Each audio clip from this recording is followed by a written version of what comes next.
Here we go. Blog Talk Radio.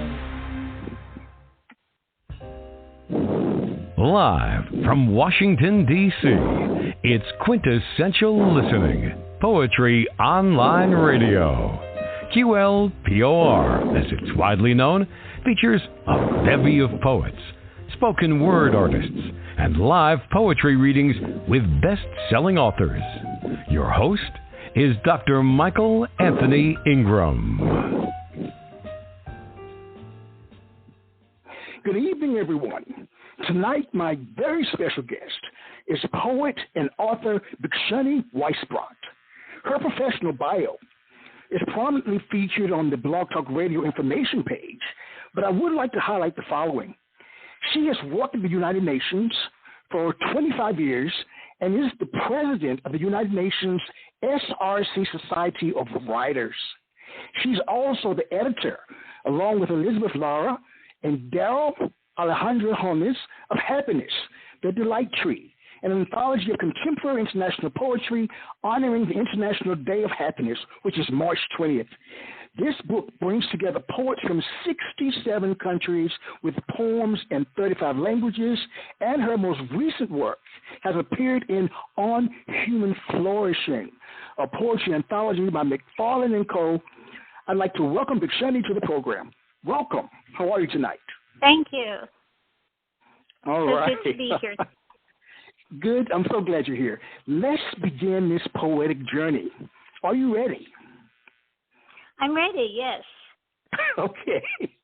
What is poetry? I'm ready to... Oh, you're asking me a poem right away. Okay. Yes. I really like the word communion in poetry. I think for me, poetry is an art form of communion.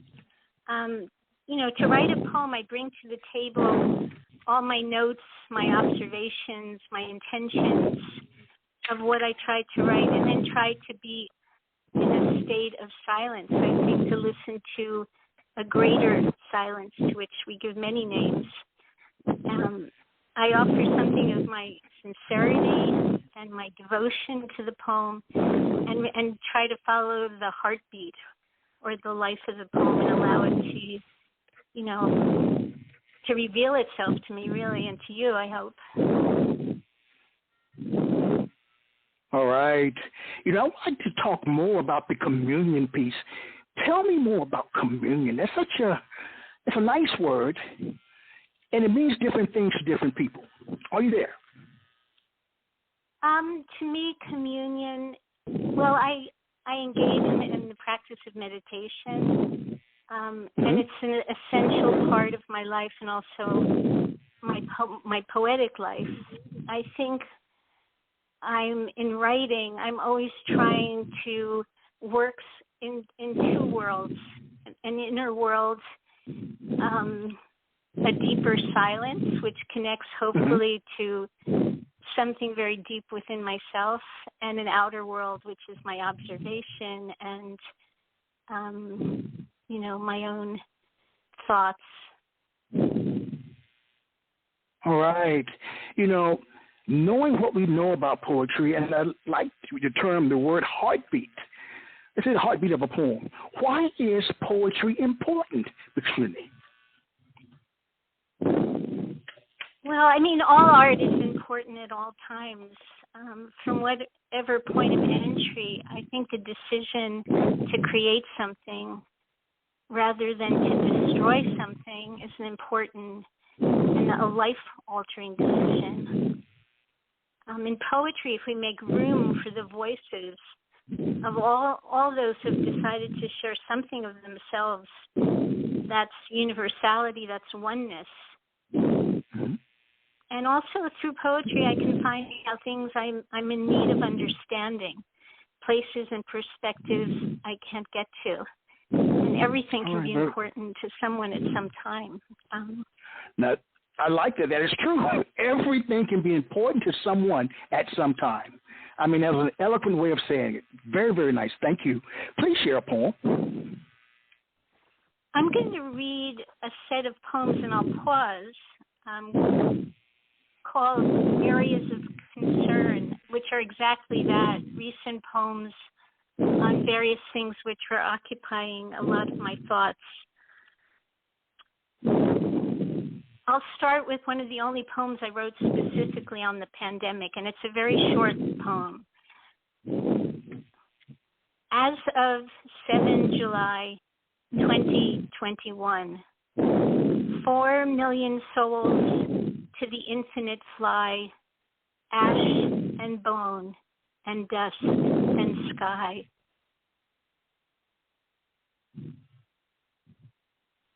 And that's the end of that poem. It's a very short poem. All right. All right. Would you do me a favor and share it again? I like hearing them twice. As of 7 July 2021, 4 million souls to the infinite fly, ash and bone and dust and sky. What is, Bhikshuni, the purpose of that particular piece?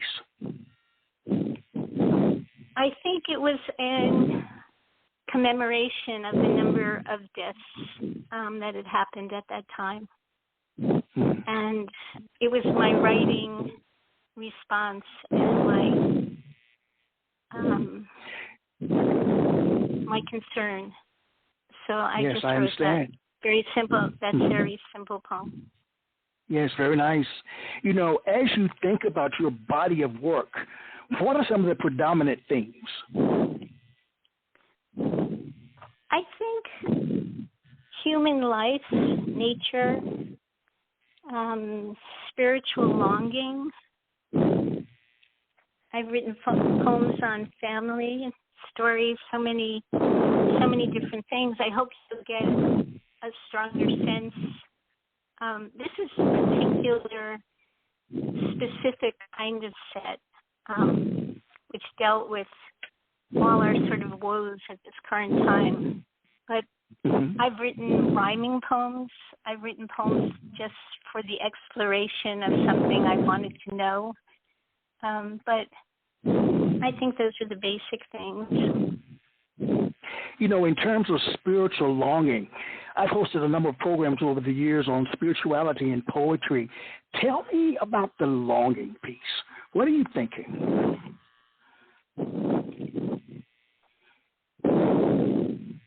I think it's an inner hunger, which I think many artists have, and we give it different names. I mean, certainly to identify it more through my practice of meditation and having Sri Chinmoy as a spiritual teacher, it's something that is always with me. It's a cry, an inner cry to kind of discover and master your inner self and to use those aspects of your inner life towards service and towards being a good citizen of the world.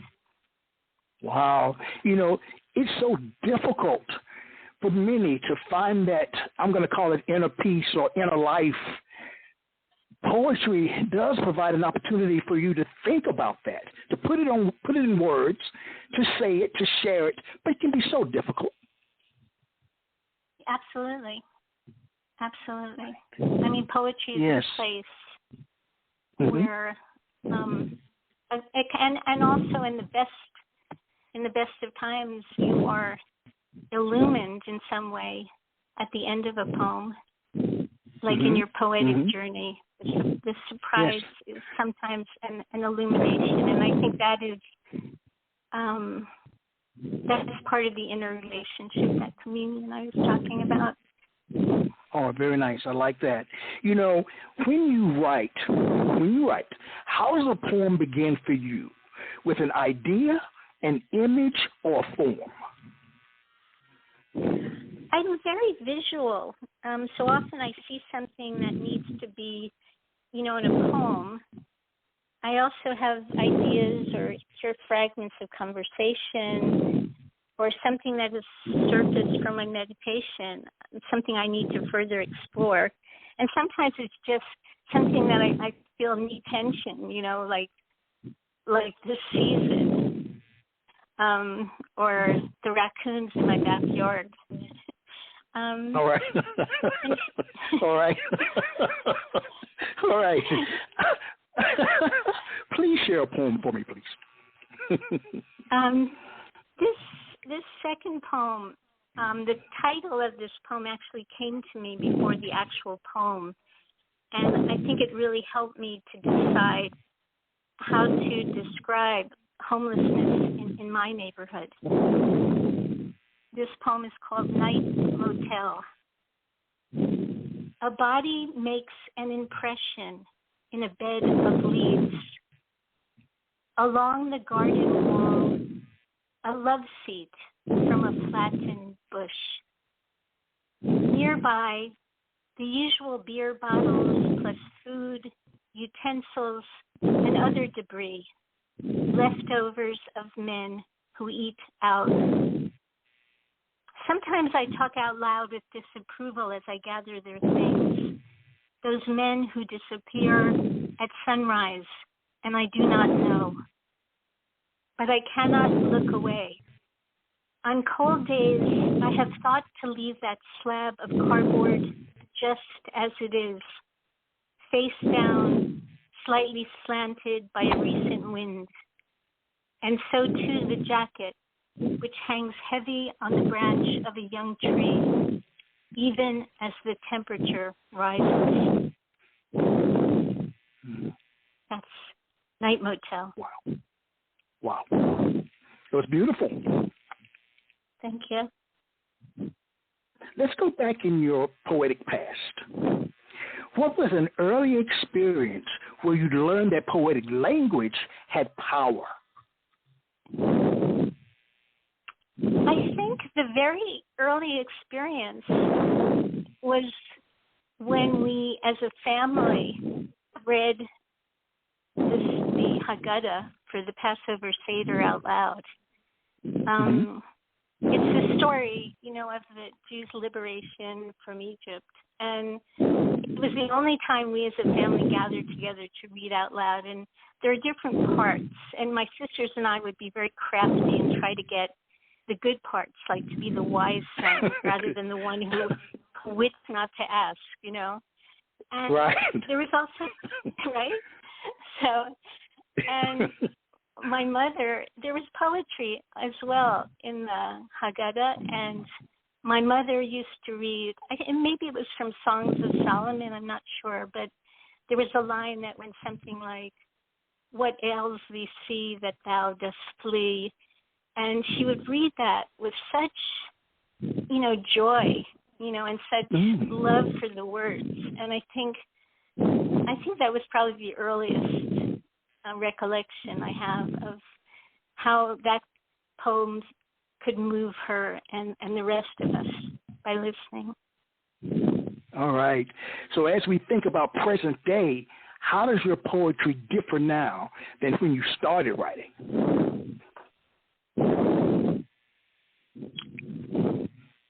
I think I'm more confident about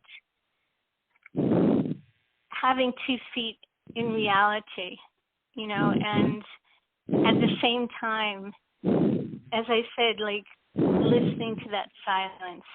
I think there's more clarity. I think I hear it's closer to what I care about and what I want to say. And I like to listening. draw on. I'm sorry. Go ahead. I'm sorry. Go ahead. No, just like I noticed that I like to draw on so many things around me, in my range of experience and in things from my life. What I was going to share is that the word listen or listening is one that we don't often do enough. So listening to a poet, truly listening to a poet, that really takes a skill in my mind, because you've got to suspend your own beliefs and allow that poet to, and be open enough to listen, in quotes, to another person's lived experience. What do you think? Yeah, absolutely. I mean, we have our choice of what we'd like to listen to, but the beauty of poetry is that you make room for a new voice. You pay attention. Definitely, listening is it's important. I like your way of thinking. I've got a smile on my face. I like your way of thinking. Please share another poem. That's good. This poem, I was invited to write a poem for World Food Day, which is celebrated annually on the 16th of October to commemorate the founding of the Food and Agriculture Organization of the UN. So this poem is called Meditation on Hunger, and there's a reference in it to a Jewish prayer called the Shechecheyanu, which is a prayer of newness or for the first of something. My mother said this and had us say it very often as we grew up so that we would be attentive to things and we could easily have overlooked as being insignificant. This is Meditation on Hunger. This is a bit longer, this poem. So this was our harvest, a single tomato from 2 vines. Some said there was too much sun or too much rain, but we got what we got. Be grateful, I said, with wisdom that came from thinking about hunger for many days, and images and words that had shattered my imagination. At 12, an old man rummaging through the trash for food on my first field trip to the UN. At 14, kwashiorkor, potbellies and slatted ribs of Biafran children, and forever the ghost faces of the newly liberated from the concentration camp Dachau. Who feeds the heaven dreams of the hungry? We will have a ceremony, my friend said. So we cut the fruit in equal parts, which I salted and held on my tongue as she began the Shechecheyanu. Baruch atah Adonai, sing-songing to the finish. Then we clinked our glasses and toasted, Chaim, to life. My master once gave these instructions. Buy this girl some food, he said on my birthday. It was his affection. But now I'm thinking, when was my famine? When had it begun for each of us? An insatiable hunger, an unquenchable thirst. My cat comes to the door after a heavy rain. As long as she is with me, I will feed her. Soon it will be time to put on my sari, perhaps the one with butterflies, and continue the nurturing task of feeding others. Let me not forget this benediction, this prayer for plenitude. Anam Brahma, food is God.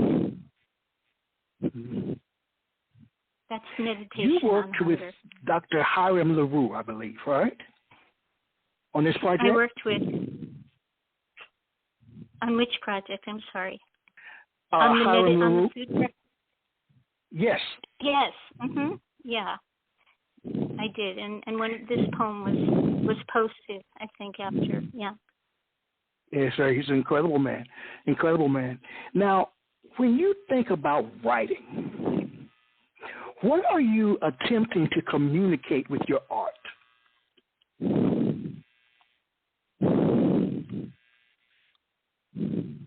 I think I'm really not attempting anything, when I write. I think it's a very... Okay. I think I'm simply working with the material at hand. My solitude and my devotion to this experience of the poem. I don't think about a public, or I don't think about any of that. It's a very, I share poems afterwards, and I'm pleased sometimes with the poem, but it's really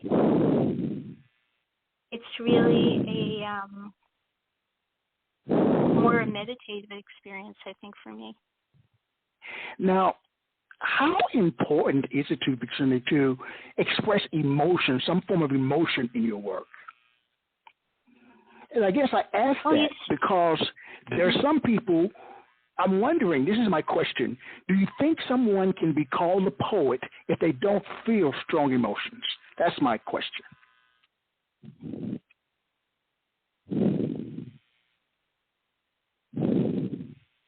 I would never assume to think. I don't think in that direction. I can answer it for myself. When I talked before about the heartbeat, there are moments in a poem where it's deeply emotional for me, where I have to take a break from the poem and come back to it. And I've learned how to do that. I'll expose myself to that experience, and often the poems that are the poems I consider the best poems are poems that, shatter my heart in some way, whether for the better or for the worse. So I have to feel that. I have to feel that myself. I don't really know. All right. I think I did have some insight at some time about, I was writing a poem, and it was very difficult. It was a difficult poem to write. And I was reading other people's work at the time. And I began to understand that, if something of trauma comes up during a poem, or you're writing on the subject of war or something which is by nature traumatic, you may not have or the tools at hand to enter deeply into that. And maybe words can also be used. So I think that's up to the poet, how deeply they need to go, how deeply they want to go. I don't think you can call someone less or more of an artist for making a different choice. Wow. Again, your statements to me are very wise. I enjoy listening to you share your thoughts about the art and craft of poetry. What I'd like to know before you share another work is a poem letting your wall down or building a guard? Well, it's kind of a continuation of what I was just saying. I think it can be both. I know what, again, there's so many different kinds of poets and poetry, so I can only, again, say what it is for me. I have more faith in the relationship of that communion as I go along in my spiritual life, so I can go deeper into a poem. So maybe for me it is something when I write personal poems, or it is a way of letting yourself experience something where you have a kind of vulnerability.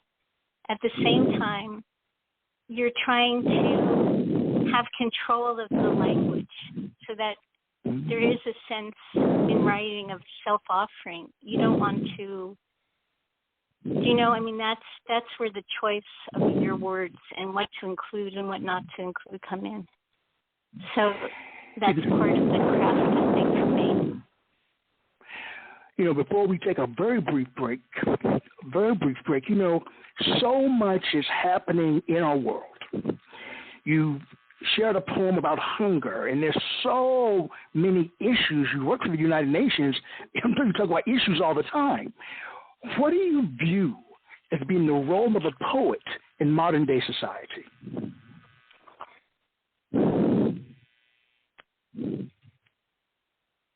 I think for me, to be a truth server, to be someone who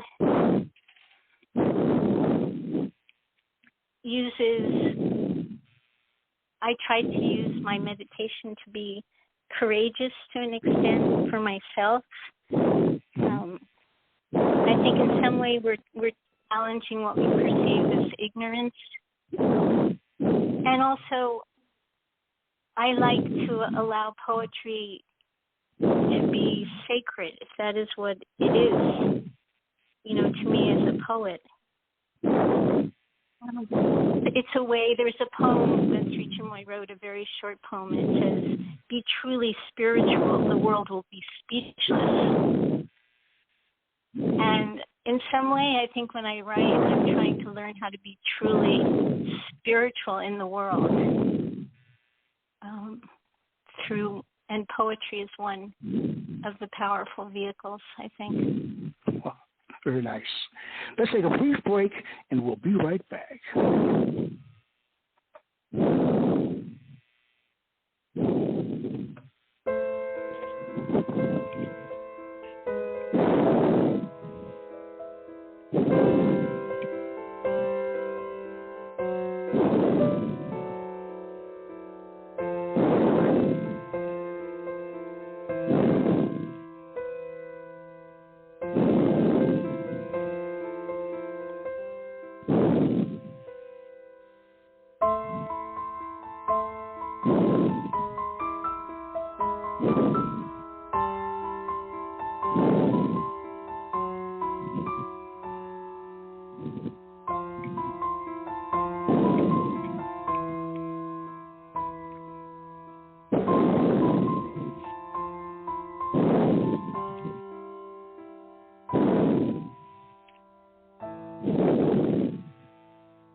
We are back.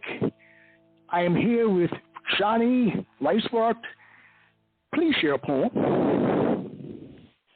If you don't mind, I'd like to read the next two poems, one after another. Great. They're both war poems, of which I wrote many when the war in Ukraine began.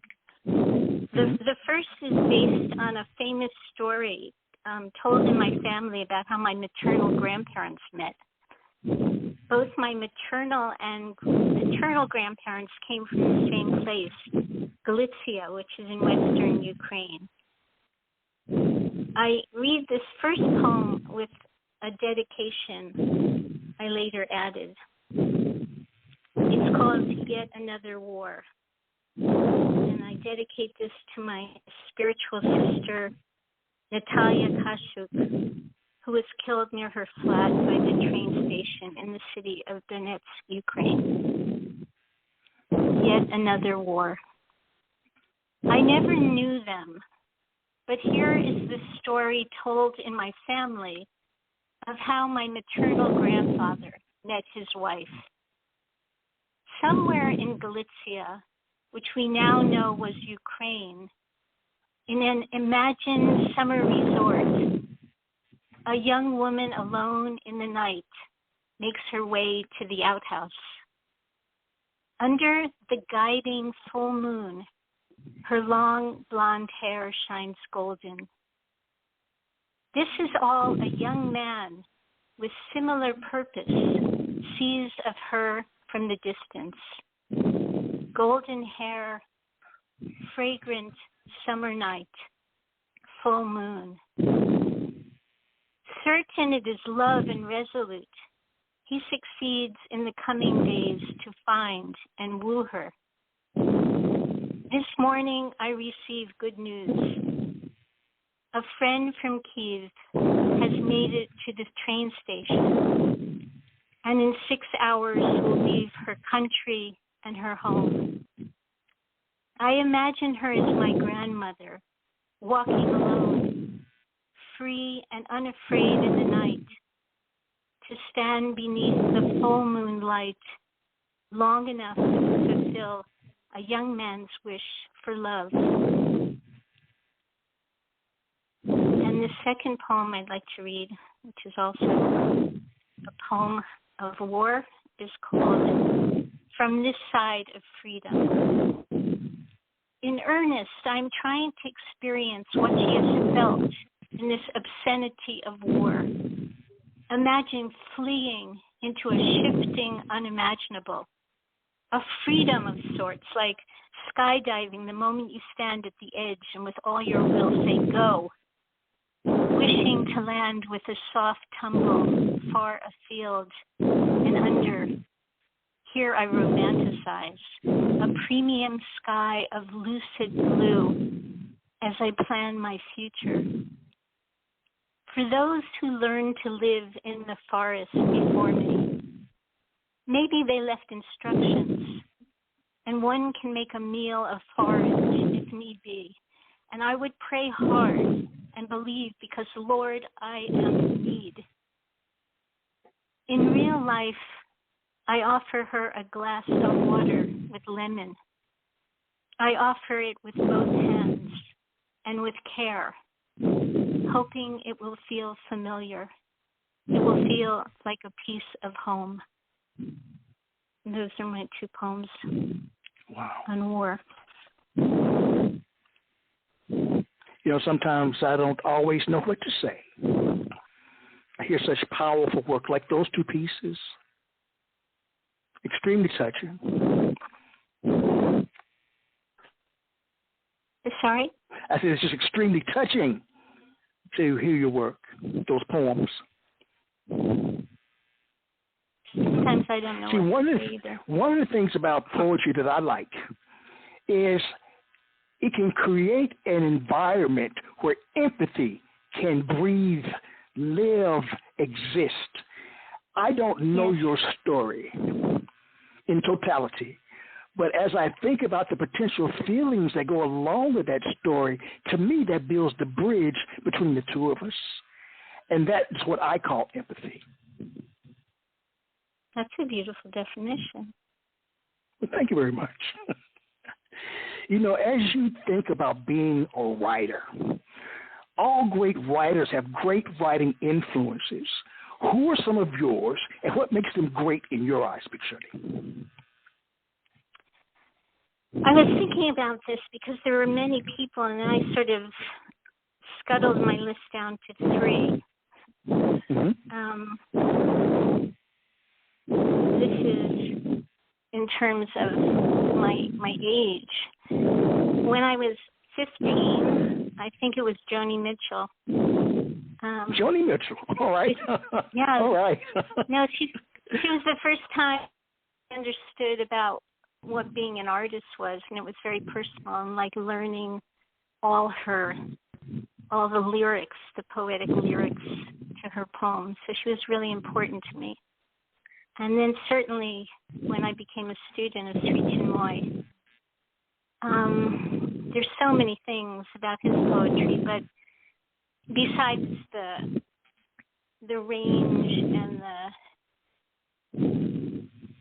the development of his poems, and I think because, and he said this himself, he said that language would never be adequate, poetry would never be adequate to express the height of his meditation. But yet, of all the poets I've read, and I read his poetry every day from many different things, the expression of that height that we, of that meditative experience, and in language that is so clear and powerful and unique is something that's indescribable to me as a reader and as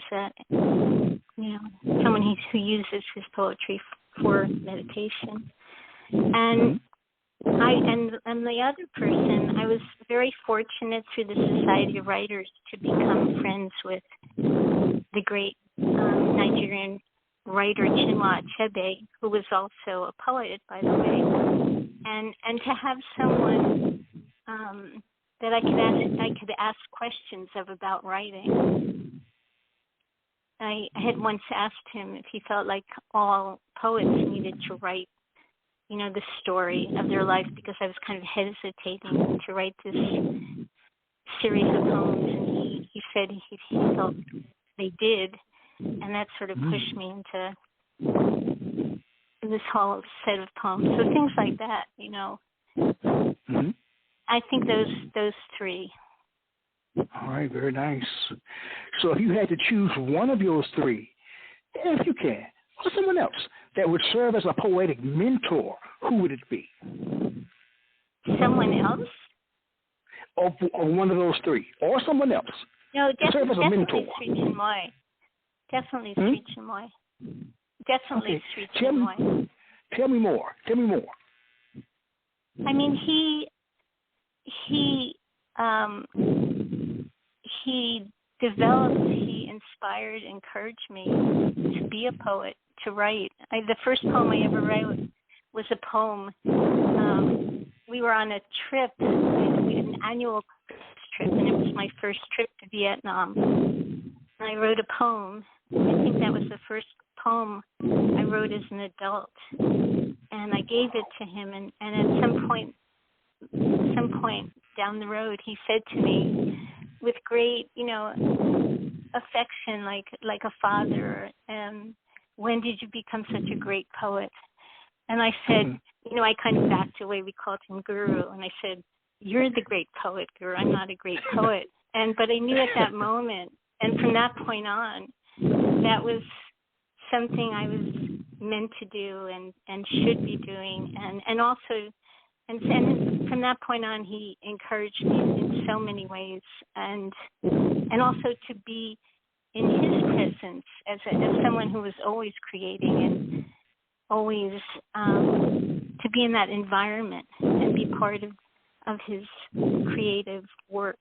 That was, a constant stream of inspiration. So that most definitely. All right. What surprises you most about being a poet? Surprises me. I think there are. I think it is the actual surprise in the poem. Okay. When you're just taking this kind of journey with the poem and still trying to apply the things you do know, making your choice of words or your intention of what you want to write about. And then that poem, has its own life, and it takes you to many surprising places, of sometimes just of insight or resolution, or I think just in that creative process, there is always some type of surprise, All right. Please share a poem. This poem is surprised me, talking about surprises, because I could hear myself performing this poem out loud as I was writing it, and so I kind of wrote it with performance notes, which maybe I'll read.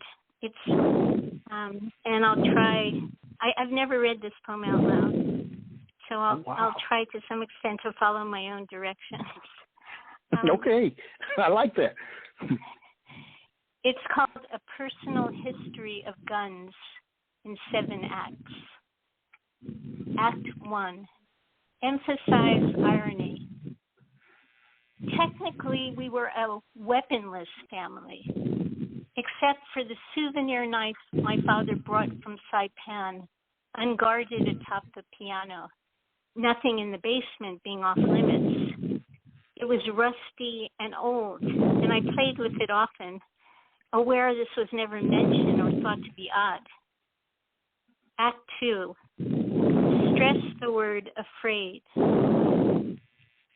For one summer at my synagogue day camp, I flailed in helpless wonder as I learned to swim, felt the tensility of a bowstring before the arrow hit its mark. But my mother angrily forbade riflery and took it up with the rabbi. Embarrassed but secretly relieved, At 10 years old, I was afraid to lie on my stomach and take aim. I was afraid to touch a gun. Act 3, read very fast in one breath. Years after the fact, I learned my father, a security guard at Pathmark, had lost his job and subsequent pension, not because of age discrimination, because under a new ruling, he had refused to carry a gun. Act 4, sing-song, breezy, casual. Sipping coffee after breakfast in a South African parking lot, I watch white men with machine guns and padded vests emerge from their bulletproof brinks and form a circle around me. Above, from our hotel bank balcony, a few from an elite football team look on. Act 5, self-absorbed to incredulous. Bored and recalcitrant on my first day of grand jury duty in Brooklyn, I was sitting through screening questions when asked, "Do you own a registered firearm?" This being felony appropriate. More than a dozen hands go up. Among them are young women. I feel so naive. Act 6, the eulogy.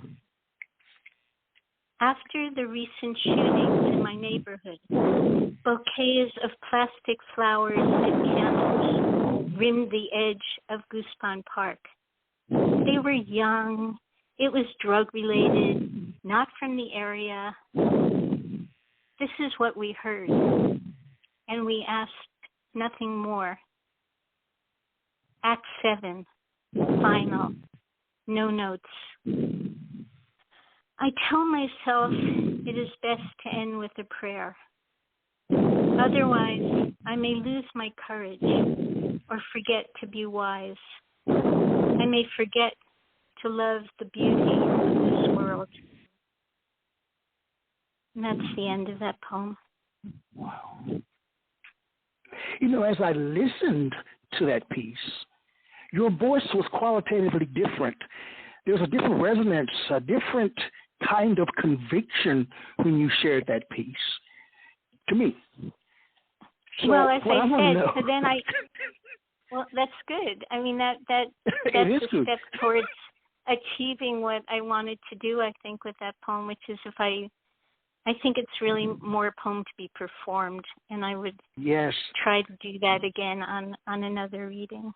Try to really incorporate more of those notes. My question was going to be, what is the relationship between your speaking voice and your written voice? I don't think there's enough of a relationship, really. I've been recording more poems for radio lately, so I hear myself.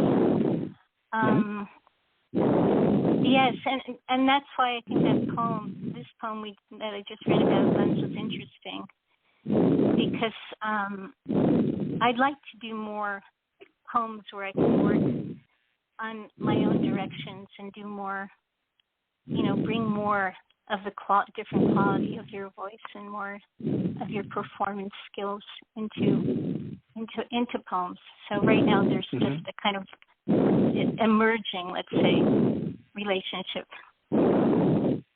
Well, just listening, I felt you have the gift to do it. Thank you. You really do. You really do. That was wonderful. What I'd like to talk about now is your two books. The first one, and I've had a couple of questions about it, Happiness, the Delight Tree, an anthology of contemporary international poetry. Tell me all about it. Okay. Let's see. Really, this book came about because someone, the UN adopted resolution which declared the 20th of March the annual International Day of Happiness. This was in June 2012, and it's an annual day. And I think someone said we need more poems on happiness, and we agreed. All right. I can't even, and I worked with two wonderful poets and Elizabeth Lara and Darrel Alejandro Holnes, and we each had poetry connections into different sort of spheres, and we just went out. It was just the most wonderful thing. I mean, really just went out seeking poets from all over the world, and we got, you know, imagine every day, you know, looking at your email and getting, you know, poems and being acquainted with poets, and then the language aspect. I mean, proofreading was just torture, but I'm sure it was. Oh, all right. Anyway, this poem, I mean, the title came, I'll read you the title poem. This poem also was dedicated to Sri Chinmoy, and it was really Darrel that came up with the title, Happiness and Delight Tree, from the dedication poem. And the poem is The Roots of Delight Tree. Every human being in his soul's progress march will ultimately discover the roots of a delight tree that weave and unweave through the earthbound life. And this poem right now, and we were able to do so much with this book once it came out. It was out. We had 2 editions. We added new poets. We went to book fairs and conferences and universities and met up with poets from respective countries in their countries. It just was wonderful. It's still sold in the UN bookshop, and I still, you know, refer to it. It was a really important part. I think also as a collaboration, it was really just a wonderful experience to work with Liz and Darrel, and we remained friends. And for each of us, it was something special, you know, to have this project. What did you learn about yourself editing this book?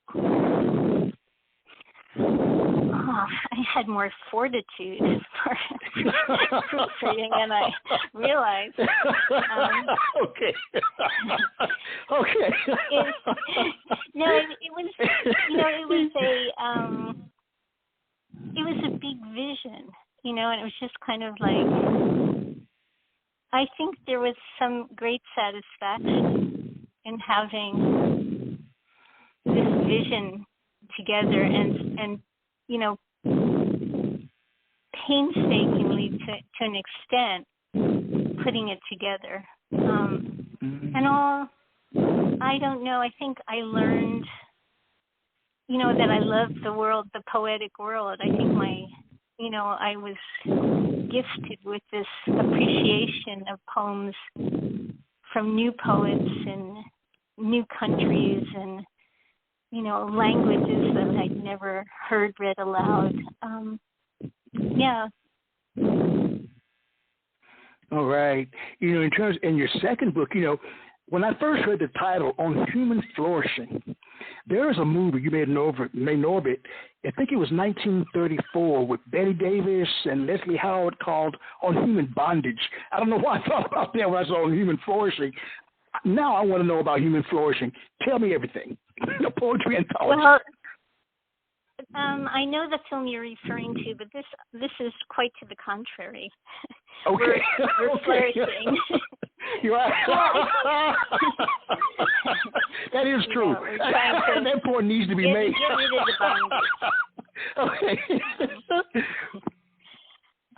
This book, actually, I mean, there was, this has died down a bit, but I think when the International Day of Happiness was announced, there was also great happiness as a human right and studies. And that was very much to the forefront. I think the UN probably still releases the happiness report every year. So there are many people involved in looking at the different requirements, let's say, of human life that led to happiness. And this was a book that was put together by a professor and his team who had been studying happiness. And the book is divided up into different segments, which need or are necessary to be happy.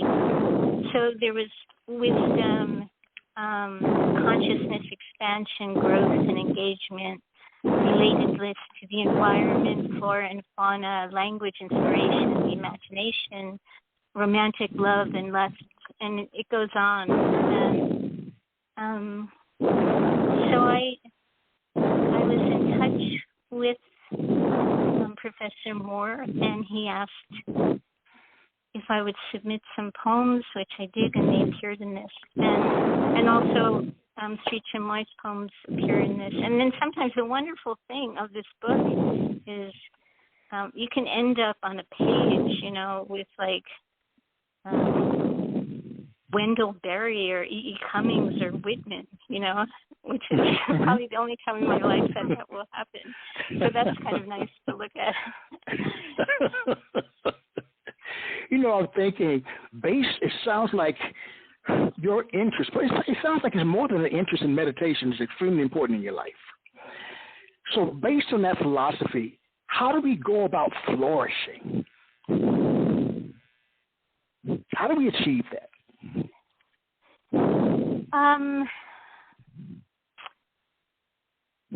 I think you have to make a sincere commitment to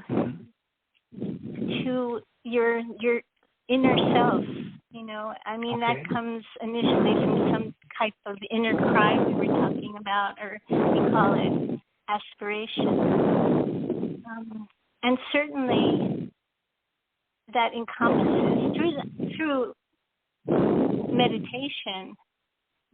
You learn to access, or you become much more familiar with your soul and your heart, and you can bring these things forward in your life, and that in itself leads to insight and self-mastery and greater joy. So that's really an essential part, I think, is to develop some practice.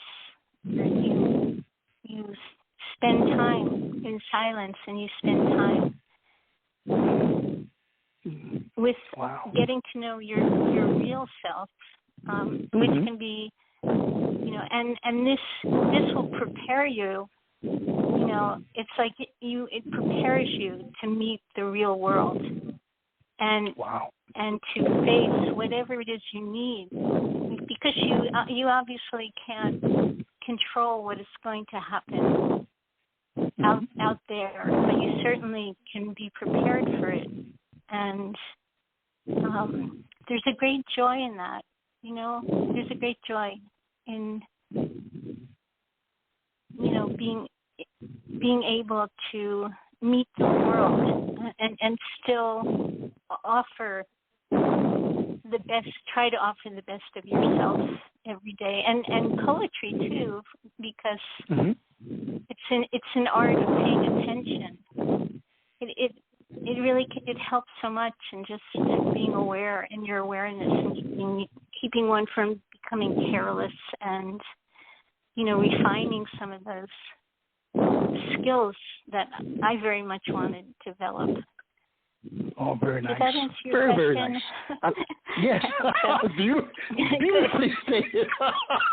Thank you. I knew I just threw that one at you, but you answered I'm it looking sublimely. at these questions. That question was on my sheet. No, it's not on the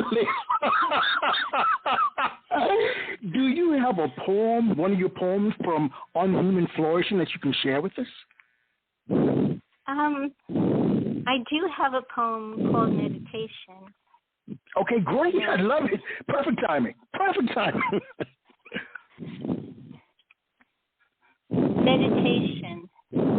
I am practicing being the horizon. Arms held wide, side to side, touching nothing. This way, the whole of me, the beating heart of me, trusts.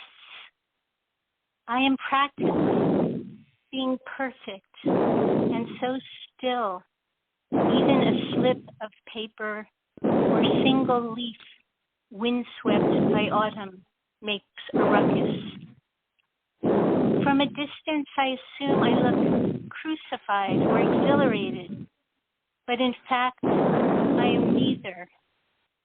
I am, as I have always wanted to be, a single line stretched across the sky.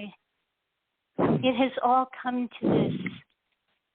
I am just above the dawn, the barking dog so very far away.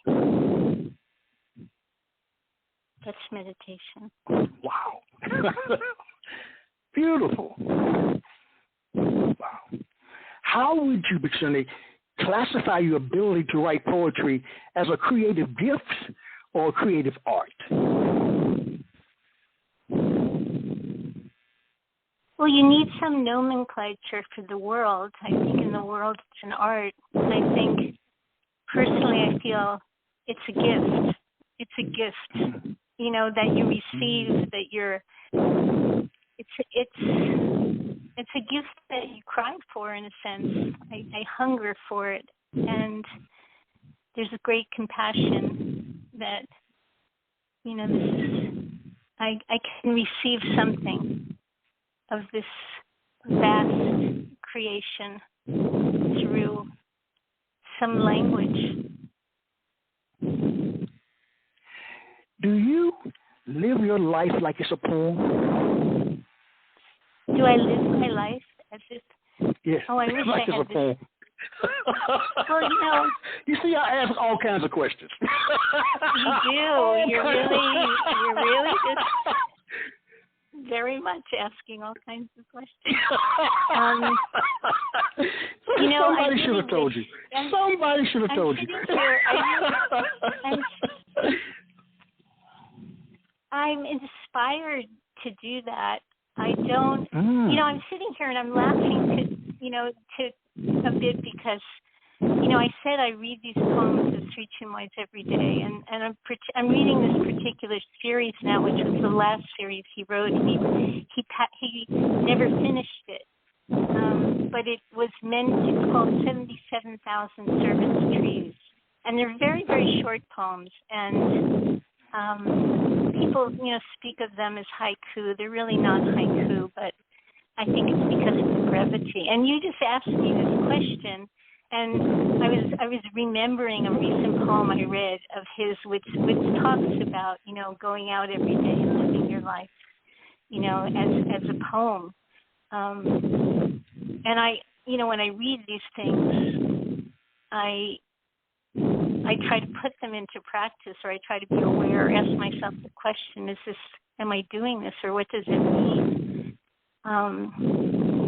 I don't really know what that means. I try to go out, as I said, prepared in that way, inwardly prepared, and go out and look at the day as being new, you know, and try not to let my mind limit my experiences. I can practice that, you know, so that, in a sense, is trying to live it closer to a poem, you know.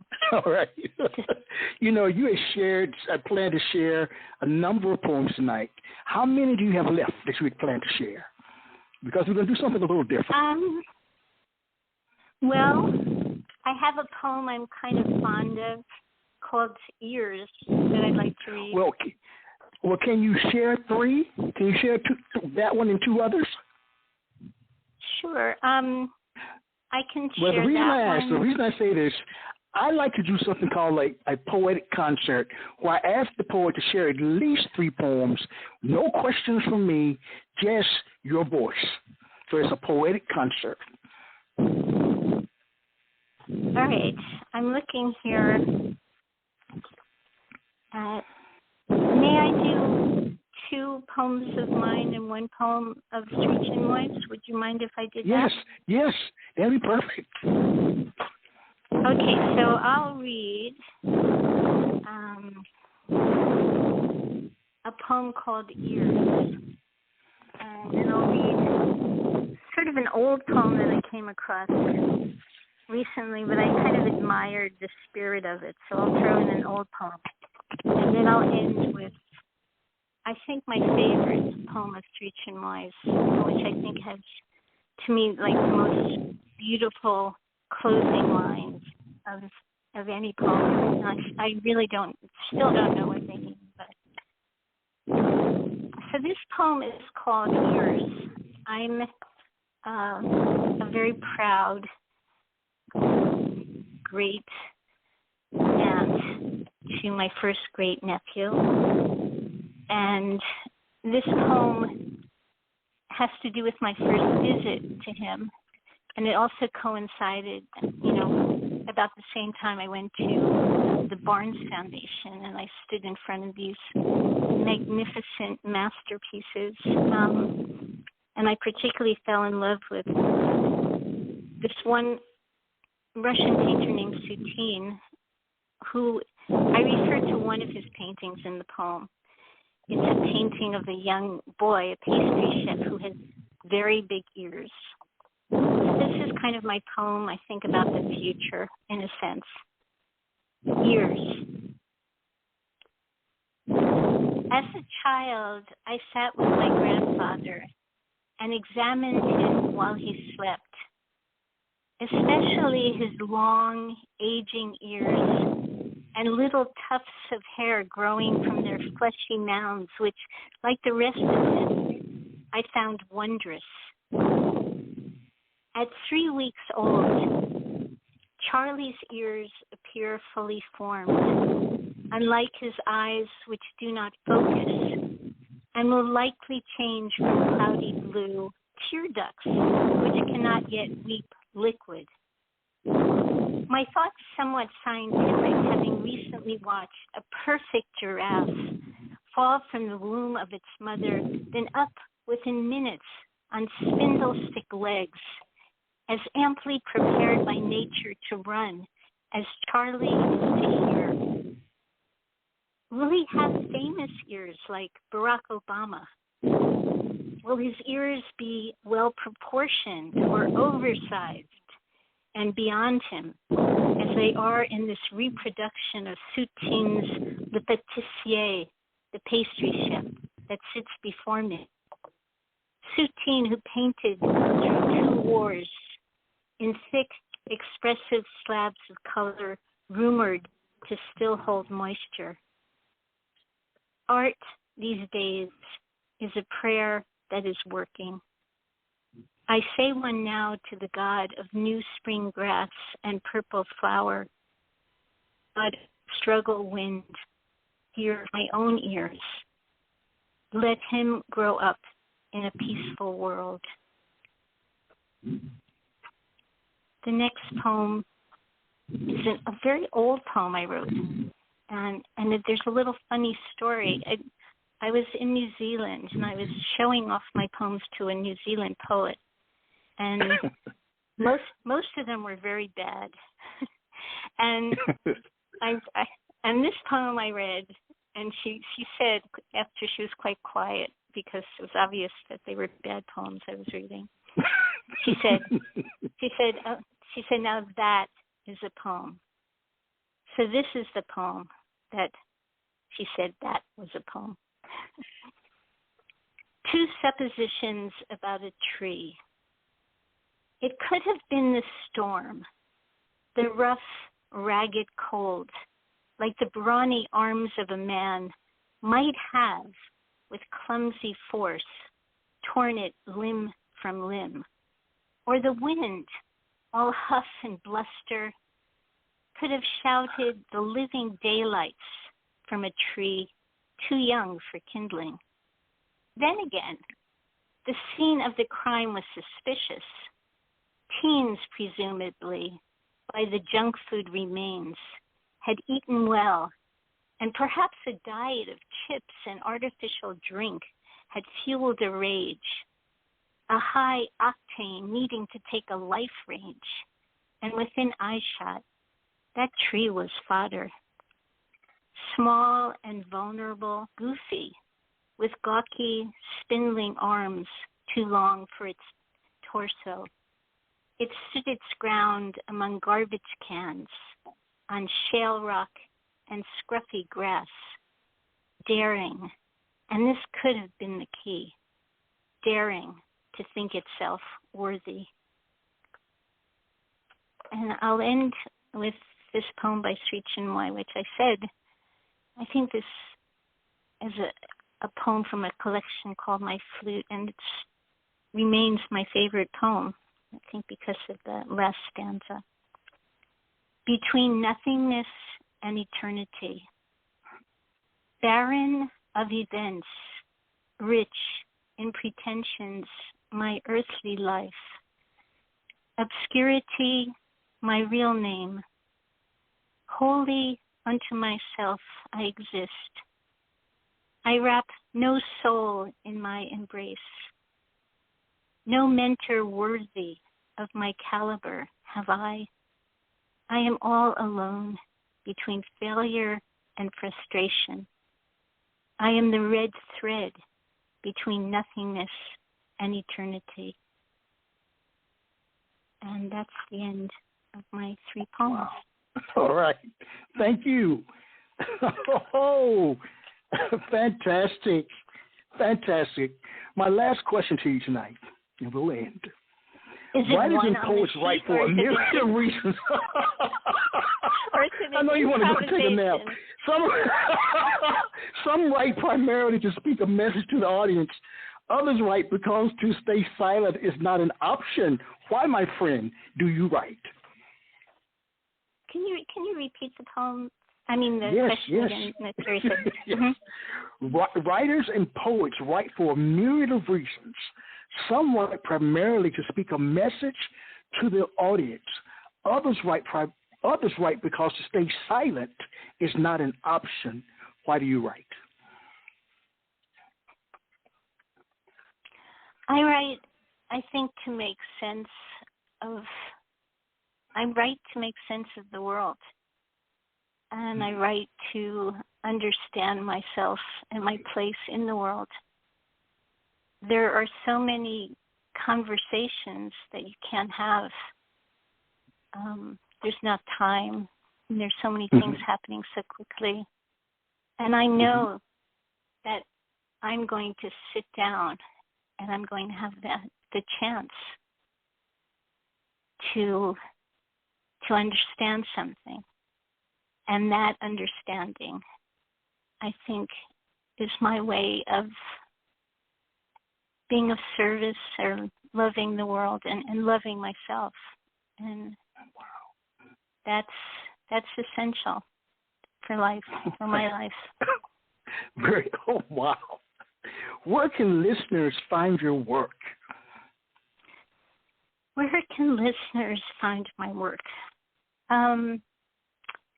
Well, I mean, I think if you Google my name, you can find some things. I mean, I have a small chapbook that was printed.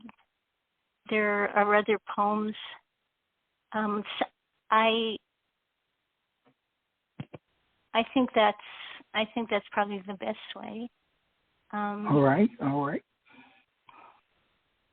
How can listeners stay in touch?